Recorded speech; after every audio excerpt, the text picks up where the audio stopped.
Communication skill improve ചെയ്യുക എന്നുള്ളത് എല്ലാവരുടെയും ആഗ്രഹമാണ്. കാരണം കമ്മ്യൂണിക്കേഷൻ സ്കില്ല് ഇംപ്രൂവ് ചെയ്ത ആളുകളെ നമുക്ക് ഇഷ്ടമാണ്. പക്ഷേ ഈ ഇംപ്രൂവ് ചെയ്യുന്ന അതുപോലെ തന്നെ ഇമ്പോർട്ടൻ്റ് അല്ലേ നമ്മൾ വരുത്തുന്ന മിസ്റ്റേക്കുകൾ കണ്ടെത്തുന്നത്. നമ്മളെ മിസ്റ്റേക്കുകൾ കണ്ടെത്തി അത് സോൾവ് ചെയ്യുമ്പോഴാണ് ഏതൊരു കാര്യവും പക്ക ക്ലിയറായി മാറുന്നത്. അങ്ങനെയാണെങ്കിൽ നമ്മൾ അറിഞ്ഞോ അറിയാതെയോ വരുത്തുന്ന ചില കമ്മ്യൂണിക്കേഷൻ മിസ്റ്റേക്സിനെ കുറിച്ച് നമുക്ക് ഡിസ്കസ് ചെയ്യാം. അതിൽ ഒന്നാമത് നമ്മൾ ഡിസ്കസ് ചെയ്യാൻ പോകുന്നത് കോമൺ മിസ്റ്റേക്സ് ഇൻ വേർബൽ കമ്മ്യൂണിക്കേഷനാണ്. എന്താണ് വേർബൽ കമ്മ്യൂണിക്കേഷൻ എന്ന് പറഞ്ഞാൽ, ഇപ്പം ഞാൻ സംസാരിക്കുന്ന എൻ്റെ വാക്കുകൾ നിങ്ങൾ കേൾക്കുന്നു, ഇത് വേർബൽ കമ്മ്യൂണിക്കേഷനാണ്. ഇതിൽ വരുത്തുന്ന ഒന്നാമത്തെ ഒരു മിസ്റ്റേക്ക് എന്താണെന്നറിയോ, using unclear or vague language എന്ന് പറയും. നമ്മൾ ക്ലിയർ അല്ലാതെ സംസാരിച്ചാൽ ആ കമ്മ്യൂണിക്കേഷൻ എഫക്റ്റീവ് ആവില്ല. ഞാനൊരു സിമ്പിൾ എക്സാമ്പിൾ പറയട്ടെ. I will do it soon, അല്ലെങ്കിൽ ഞാൻ ഇത് പെട്ടെന്ന് ചെയ്യാമെന്ന് പറയുകയാണ്. നിങ്ങൾ എന്നോടൊരു ഓർഡർ പറഞ്ഞു, ഞാനത് പെട്ടെന്ന് ചെയ്യാമെന്ന് പറഞ്ഞു.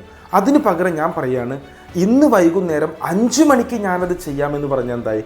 അതൊന്നും കൂടെ ക്ലാരിറ്റി വന്നുമില്ലേ? ഒരു ചെറിയ സാധനം ആഡ് ചെയ്തിട്ടുള്ളൂ, ആ സമയത്തെ അവിടെ ആഡ് ചെയ്തപ്പോൾ കേൾക്കുന്ന വ്യക്തിക്ക് കറക്റ്റ് ക്ലിയർ ആയിട്ടത് മനസ്സിലായി. കൂടാതെ തന്നെ അടുത്തൊരു ചെറിയൊരു മിസ്റ്റേക്ക് പറഞ്ഞു തരട്ടെ, ചെറുതല്ല വലുതാണ്. ഇപ്പോൾ എൻ്റെ മുന്നിലിരിക്കുന്നൊരു ജനറൽ ഓഡിയൻസ് ആണ്.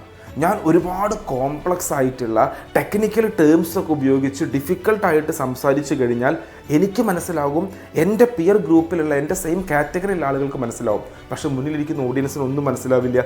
ഇത് നമ്മൾ വരുത്തുന്ന വലിയൊരു മിസ്റ്റേക്കാണ് വേർബലി വരുത്തുന്നത്. എന്താണ്? Using unclear or vague language എന്ന് പറയുന്നത്. രണ്ടാമത്തെ ഒരു മിസ്റ്റേക്ക് പറഞ്ഞു തരട്ടെ, speaking too fast or too slow. ഞാൻ പറഞ്ഞു അറിഞ്ഞോ അറിയാതെ വരുന്ന മിസ്റ്റേക്കാണ്, അത് നമ്മൾ ക്ലിയർ ചെയ്യണം. നമ്മൾ സ്പീഡായിട്ട് സംസാരിച്ച് എന്ത് സംഭവിക്കും? അത് പെട്ടെന്ന് നമ്മുടെ ഓഡിയൻസിന് മനസ്സിലാവാനുള്ള ചാൻസ് ഇല്ല. എന്നാൽ വളരെ മെല്ലെ, ഇപ്പം ഞാൻ പറയാം, മെല്ലെ മെല്ലെ മെല്ലെ സംസാരിച്ച് പോവുകയാണെങ്കിൽ അത് മനസ്സിലാവും, പക്ഷെ അത് വലിയ ബോറിങ്ങിലേക്ക് പോകും അല്ലേ? നമുക്കൊരു ഒരു ഇറിറ്റേഷൻ അവർക്ക് ഫീൽ ചെയ്യും. അപ്പോൾ നമ്മളൊരു മെയിൻറ്റെയിൻ ചെയ്യേണ്ടത് ടു ഫാസ്റ്റും ആവരുത്, ടു സ്ലോ ആവാതെ ഒരു മീഡിയം പേസിലേക്ക് കൊണ്ടുപോവുകയാണ് ഏറ്റവും നല്ലൊരു കമ്മ്യൂണിക്കേഷൻ എന്ന് പറയുന്നത്. അടുത്തത് കോമൺ ആയിട്ട് കാണുന്ന മൂന്നാമത്തെ ഒരു മിസ്റ്റേക്ക് പറഞ്ഞു തരട്ടെ, ഇൻട്രപ്റ്റിംഗ് അതേഴ്സ്. നമ്മൾ രണ്ടു കൂട്ടർ അങ്ങോട്ടും ഇങ്ങോട്ടും സംസാരിക്കുകയാണേ. അപ്പോൾ ഇവർ സംസാരിക്കുന്നതിന് ഇടയ്ക്ക് കയറി നമ്മൾ സംസാരിക്കുമ്പോൾ ഇത് തീർച്ചയായിട്ടും ആ മുന്നിലിരിക്കുന്ന വ്യക്തിയോട് നമ്മൾ റെസ്പെക്റ്റ് ഇല്ല എന്നുള്ള ഫീലിംഗ് ആണ് അവർക്ക് വരുന്നത്. സത്യമല്ലേ? അവർ സംസാരിക്കുന്നത് കേൾക്കുന്നില്ല. അതുപോലെ തന്നെ അങ്ങനെ നമ്മൾ സംസാരിക്കുമ്പോൾ അതൊരു മിസ്അണ്ടർസ്റ്റാൻഡിങ്ങിലേക്ക് ലീഡ് ചെയ്യും. അതിന് പകരം നമ്മൾ എപ്പോഴും മനസ്സിലാക്കേണ്ട ഒരു പോയിന്റ് ഇതാണ്, നമ്മൾ റെസ്പോണ്ട് ചെയ്യണം നമ്മൾ. പക്ഷേ റെസ്പോണ്ട് ചെയ്യണത് ഇടയിൽ കയറി റെസ്പോണ്ട് ചെയ്യുന്നതിന് പകരം അവർ പറയുന്നത് കേൾക്കുക. ആദ്യം ലിസൺ ചെയ്യുക, എന്നിട്ട് റെസ്പോണ്ട് ചെയ്ത് നോക്കൂ. വലിയൊരു ഇമ്പാക്റ്റ് നമുക്ക് അവിടെ ക്രിയേറ്റ് ചെയ്യാൻ പറ്റും. അപ്പോൾ ഈ മിസ്റ്റേക്ക് നമ്മൾ ഒഴിവാക്കുക, ഇൻട്രപ്റ്റിംഗ് അതേഴ്സ്. അടുത്തത് ഭയങ്കര രസകരമാണ്, പക്ഷേ ഈ മിസ്റ്റേക്ക് ഒരുപാട് ആളുകൾ ആവർത്തിക്കുന്ന കാര്യം എന്താണെന്നറിയോ, ഓവർ യൂസിങ് ഫില്ലേഴ്സ് ആണ്. എന്താണ് ഫില്ലേഴ്സ് എന്നറിയോ? ഇപ്പോൾ ഞാനൊരു എക്സാമ്പിൾ പറയാം, സിമ്പിൾ എക്സാമ്പിളാണ്. ഞാൻ ഇന്നലെ വൈകിട്ട് 5 മണിക്ക് എൻ്റെ സുഹൃത്തിനെ കാണാൻ പോയി കോഴിക്കോട് ടൗണിലേക്ക്. കണ്ടു കഴിഞ്ഞ് ഞങ്ങൾ കുറച്ച് നേരം സംസാരിച്ചപ്പോൾ ഞങ്ങൾ എന്ത് ചെയ്തു, ഒരു ഹോട്ടലിൽ പോയിട്ട് ഭക്ഷണം കഴിച്ചു. ഇതാണ് സീക്വൻസ്. അപ്പോൾ ഇതിന് പകരം ഞാൻ പറയുകയാണ്, ഞാൻ ഇന്നലെ എൻ്റെ ഒരു കൂട്ടുകാരനെ, ഈ ആളുകൾ ഇടയിൽ എന്ത് ചെയ്തു ഇതൊക്കെ പറയുമ്പോൾ ഇത് ഭയങ്കര ബോറിംഗ് ആണ്. സത്യമാണോ അല്ലേ? ഇത് അറിയാതെ സംഭവിക്കുന്നതാണ്.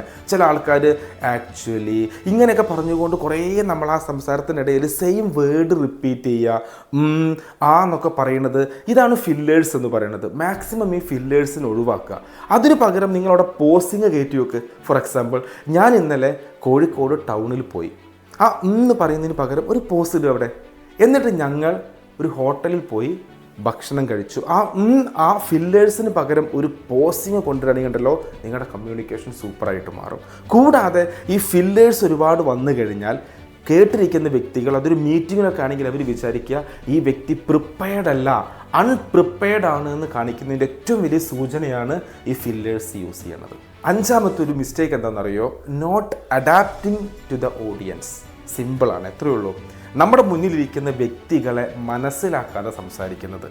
ഫോർ എക്സാമ്പിൾ, ഇപ്പോൾ നമ്മളിപ്പോൾ ബിസിനസ്സിന് സംസാരിക്കുന്ന രീതിയിലല്ല നമ്മൾ കാഷ്വലി സംസാരിക്കുന്നത്.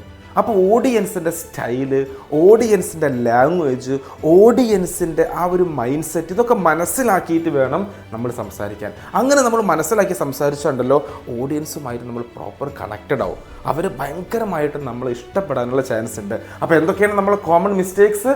ഒന്നാമത്തത് using unclear or vague language, speaking too fast or too slow, interrupting others, overusing fillers, not adapting to the audience. അപ്പോൾ ഈ മിസ്റ്റേക്കുകൾ മനസ്സിലാക്കുക, മെല്ലെ മെല്ലെ ക്ലിയർ ചെയ്യുക. നാളത്തെ ബെസ്റ്റ് കമ്മ്യൂണിക്കേറ്ററായിട്ട് മാറട്ടെ എല്ലാവരും. Okay, thank you so much.